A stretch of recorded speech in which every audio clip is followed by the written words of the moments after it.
කොහොමද යාළුවනේ මේ අලුත් නිර්මාණයක් එක්ක ඔබ සොයාගෙන ආවේ වීඩියෝ එකකින් මේ නිර්මාණය කරලා තියෙන්නේ මහෝගනි කියන දැවෙන් තමයි මේක කරලා තියෙන්නේ මහෝගනි දැවෙන්. එතකොට මේක පේන්ට් කරලා තියෙන්නේ මැට් එකට.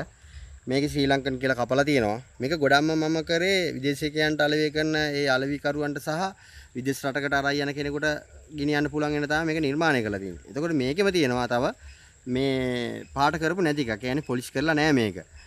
පොලිෂ් කරලා නැහැ ඔබට පේනවා ඇති. මේක ඔබට අරගෙන පේන්ටිං කරන කෙනෙකුට පේන්ට් කරගන්න පොලිෂ් කරගන්න ඔබට අවශ්‍ය විදිහට මේක ගන්න පුළුවන්. එතකොට මේ දෙක මිලවල් දෙකක්.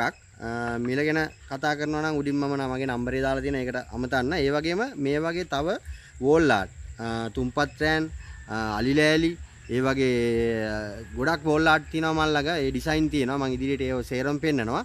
ඉතින් මේක කරලා තියෙන්නේ 10 10 වගේ සයිස් එක. සාමාන්‍ය බර විදියට බැලුවොත් මේකේ ග්‍රෑම් 250ක් විතර වගේ තමයි මේකේ බර තියෙන්නේ. ලොකු බරක් නෑ මේකේ.